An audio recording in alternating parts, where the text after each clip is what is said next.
I'm Glynn Hodges. I grew up in a small agrarian community in middle Georgia called Montrose. Montrose is really small. In fact, I was visiting there this last weekend and discovered one blinking light is no longer working. It's predominantly an agrarian community. That's where my father grew up, his father, and his grandfather on his mother's side. In fact, he was a third-generation farmer.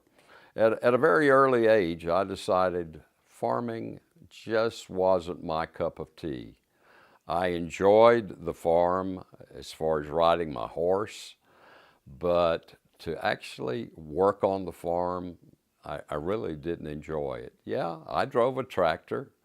I've harrowed fields, I've plowed fields, but that was just not something I enjoyed doing. I discovered probably by the time I was 7 or 8 years old that I enjoyed speaking. In fact, in that small agrarian community, there was no separation between church and school because that's all there was. In fact, I learned the 23rd Psalm and Psalm 100 in the first grade. I had the same first grade teacher as my dad. In that small agrarian community, I grew up in the Methodist church. We only had two, one on one side of the railroad tracks, the Methodist church, on the other side, the Baptist church. Neither could afford a full-time minister, so first and third Sundays, we'd all go to the Baptist church, and second and fourth Sunday, the Baptists would all go to the Methodist church because neither could afford a full-time minister. When we would meet at the Methodist church, the entire congregation would gather, and it was the responsibility of the children and youth to provide some kind of a program before everyone broke up to go to individual Sunday school classes, that we called it. Sunday school was always before church. So during that time, it may be that I would be assigned a few lines of scripture to read. I may be assigned a thought for the day out of a publication called The Upper Room. But my dad wouldn't allow me to read mine. He insisted that I memorize it, and I had to practice it for him many times before Sunday.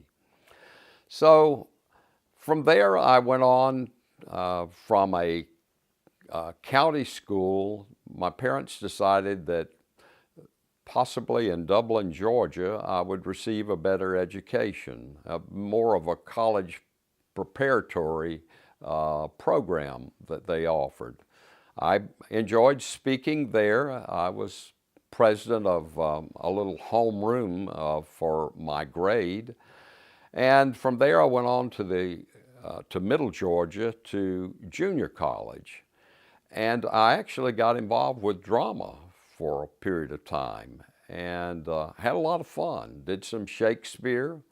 One of my favorite plays that I was in was one that was later made into a movie. It was called Pillow Talk. It starred Doris Day and Rock Hudson, and I had the lead in that play. It was a lot of fun.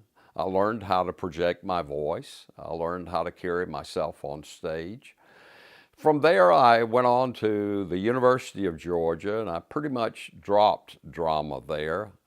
I discovered frat life, and even though I ended up with a degree in journalism, my primary emphasis was fraternity. I had straight A's in fraternity and probably not the best grades in some of my other studies. My degree is actually in journalism with a minor in marketing and advertising.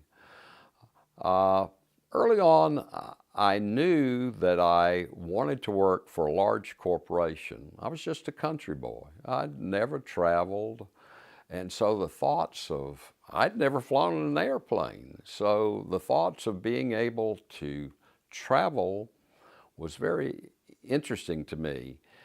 So I decided my junior year at the University of Georgia that I would get myself a part-time job. I was fortunate. My parents paid for my college education, my frat bill, and gave me spending money, but I felt guilty about it because I liked the finer things. Even though I was in Athens, Georgia, there were restaurants. I enjoyed going to Atlanta. I liked to take my dates to Atlanta, and the restaurants were a little more expensive there. And I felt guilty about my parents paying for it, so I decided I would get a part-time job. I gave that some consideration. What would I want to do? There were all kinds of opportunities, and the more I thought of it, I said, well, you really don't know the local business people in Athens, Georgia. All you know are a few professors you've met. So why not go somewhere where you can meet a lot of people? So I went out to the Athens Country Club and I met with the general manager. I got a job working in the main dining room and in the grill as a waiter. I wore tux, and I absolutely had the time of my life. It was probably one of the most rewarding experiences that I've ever had, and I have to refrain sometimes from getting up at a restaurant and doing things that a waiter should do when they haven't done it. And I have to catch myself. Sometimes I'll give a waiter or a waitress a few points. After graduating, well, actually, after I'd waited on tables for about 6 or 8 months, I got to know the pro at the country club, and he invited me to run the golf shop for him. Well, by this time I was down to my core curriculum. I could pretty much pick when my courses were, design my own schedule. So I set that up where I had first, second, and third period, and that was about 4 days a week. So I could be at the golf club pretty early during the weekdays, and of course I would be there where I could open up on the weekends. Soon after I began working there, on Friday mornings, all the golfers would call in to make their tees times for Saturday and Sunday. Very quickly, I began to recognize all of the foursomes, and as they would call in to make their tee times, they would give me one name, and I would be able to repeat all the other members of the foursome, and they would correct me if they had someone that they were going to substitute on any particular day. One of the most interesting people I met was a fellow by the name of Bob Ray. I called him Mr. Ray. I didn't know his name was Bob. All I knew was when Mr. Ray spoke, I jumped. He actually frightened me. He was a kind man after I got to know him, but he called me Junior. And soon after he lost his golf clubs on a flight and asked me to order some new golf clubs for him, we began to converse more. He liked the way I approached selling him the golf clubs and soon began saying every weekend, if he wasn't traveling, as he would walk in, he usually played mostly on Saturdays, he called me Junior, and he'd say, "Junior, when you going to work for me?" I said, I don't know. I could care less what Mr. Ray did because the guy frightened me. Well, this continued. And then about October of my senior year, he came in and with the same question, "Junior, when you going to work for me?" And I said, "Well, I don't know." I said, "What have you got in mind?" "I'm fixing to get married in December and I'll graduate." "Well, here's my card. Give me a call on Monday."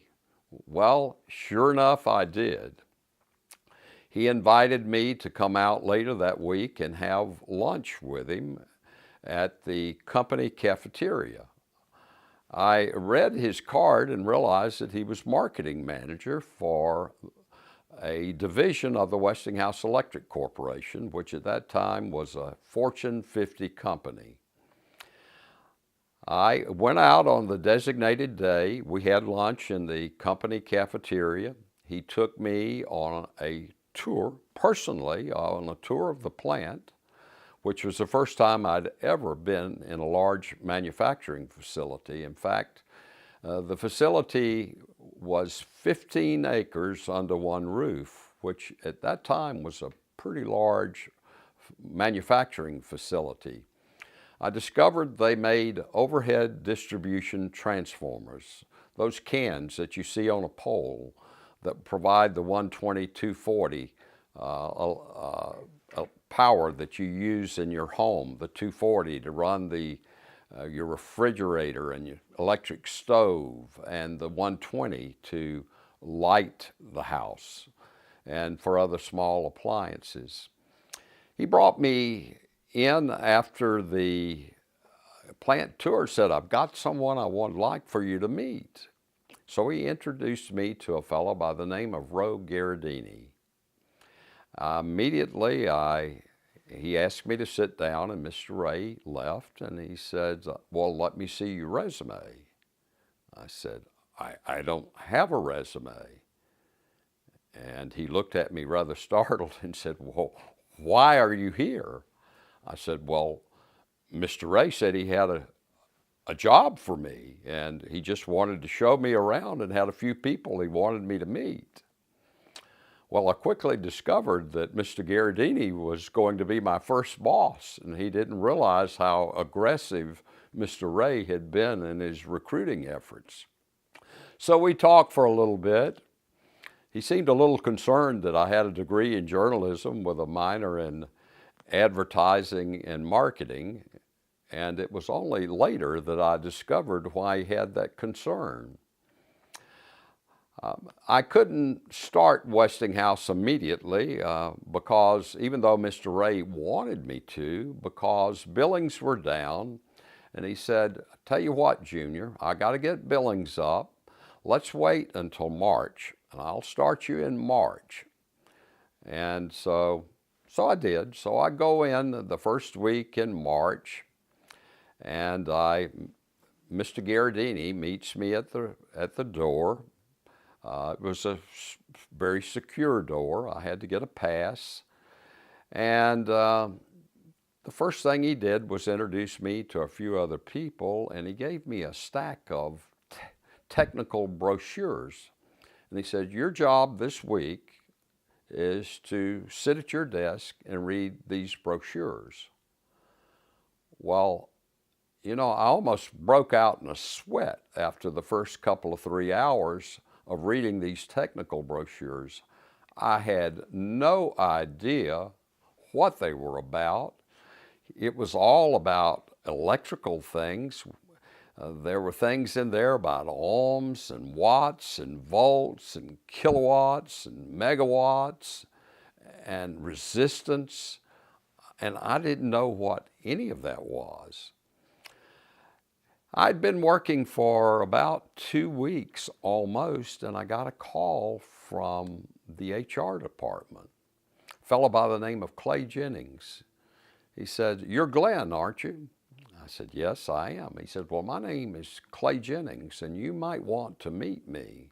He said, "If you want to get paid and you want to have insurance, you really need to meet me." I said, "Well, yes, sir, I'd love to meet you."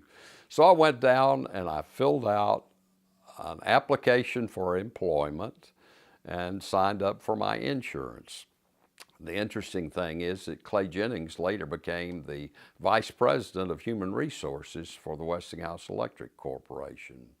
So the other interesting thing I discovered as to why those technical brochures were so difficult for me was that all my peers were either double E's or mechanical engineers, and one or two maybe agricultural engineers, because the University of Georgia offered a degree in ag engineering that included a lot of electrical. I continued to work there for about 7 years, and I had an opportunity to move into the field sales organization. I'd gotten to know a lot of the people within the Westinghouse field sales organizations because as an employee of this one division of Westinghouse, manufacturing one specific electrical product, the overhead distribution transformer, I often had to make presentations when our salespeople from across the United States would bring customers in.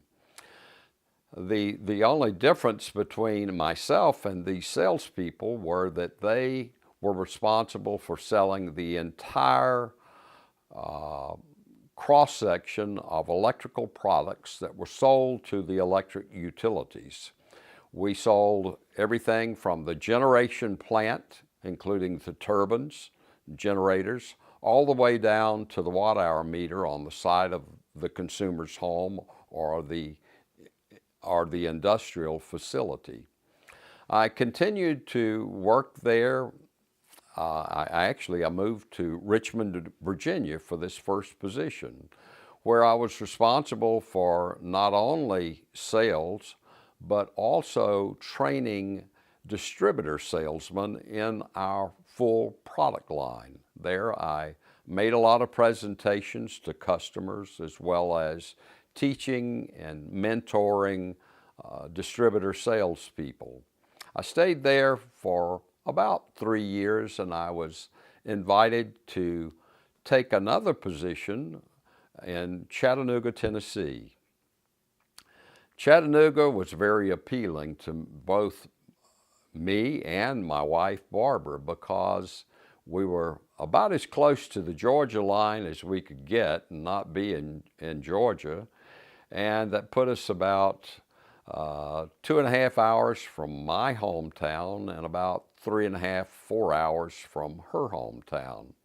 So it was kind of an ideal situation. I continued to sell electrical products as I had in Richmond, Virginia, working with distributor salesmen. Did this for about 4 years, and then I sensed that it was time for me to make a move. No one had made any comment about it, but after you've been with a large corporation for a period of time, you just begin to get the feeling. Just little subtle comments that were mentioned here and there by regional managers. And I began to talk to my wife about it, and I said, you know, we've got 2 small kids. I'm just not really sure I want to move again because it'll probably be a good distance away. So I made the decision that I would resign. I did so with always looking at what's the worst case situation. In fact, that's my way of making a decision. Can I live with the worst case situation? So the worst case situation was that I couldn't make it, and then maybe my previous employer or one of my competitors would hire me. So I resigned, and I started my first company. I absolutely had no experience with it and had no clients. The company was an executive search business. The interesting thing was I'd kind of studied the industry a little bit because when I was in Richmond, I actually put my first resume together and I began to work with some search firms and realized kind of how they operated. And I said, you know, that's just not rocket science. I believe I can do that. So In the meantime, I had a neighbor that had been with a national executive search firm that had recently left and started his own business. So I struck a deal with him. I said, what would you charge me to train me in that industry and mentor me for a year? We worked out a fee. I paid him a lump sum of a few $1,000s, and I paid him a percentage of my billings for the first 12 months. I didn't make a dime for 6 months, but I knew I could. I had taken out a loan, a second mortgage on my house. I had plenty of equity, so I took out a $26,000 loan and used that to live off of and run my business. As I said, it took me 6 months to make $1, but my first client was my former employer. They had a position for a VP of sales down in Coral Springs, Florida. I filled that position, and the fee was, I think, like $26,500, which $26,500 was a good bit of money back then. And that really put me on a roll because I had other clients that I had developed and was beginning to get my name circulated through the industry. I was decided to concentrate solely on an industry that I knew very well. It was a mature industry, and rather than actually concentrating on sales, my emphasis was on design engineers. Now, the first position I filled was for a VP of sales, but I quickly focused on design engineers because I felt there wasn't a lot of competition in that area.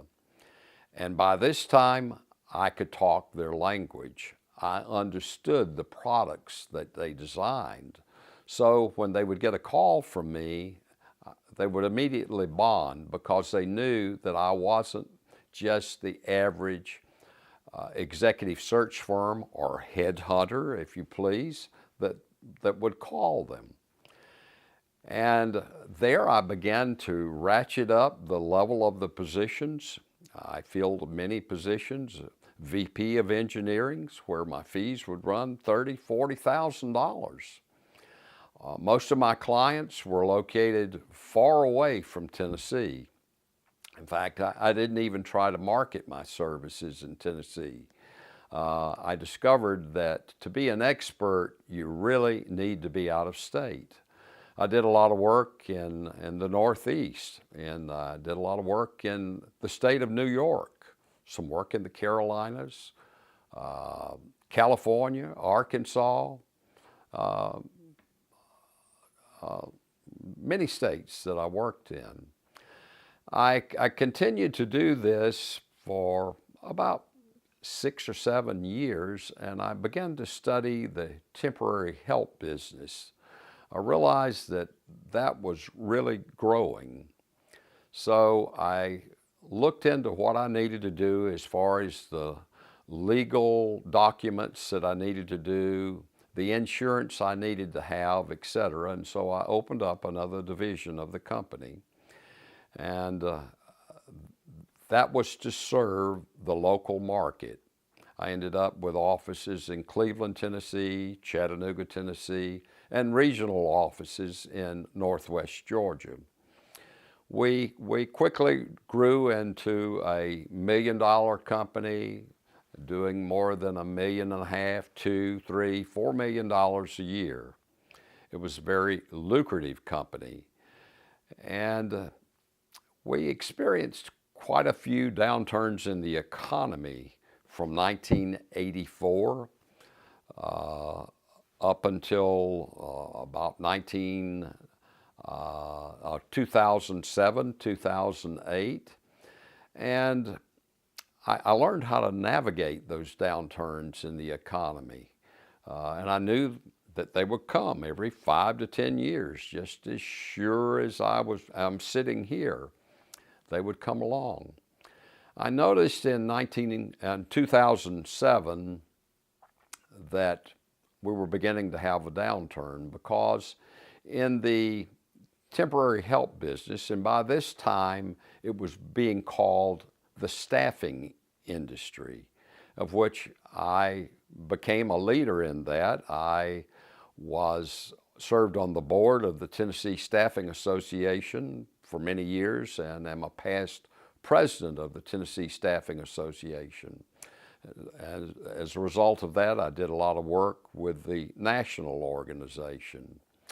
But anyway, we had this downturn that I felt coming in 2007 because in staffing, it's really a leading indicator of the economy going down and the economy going up.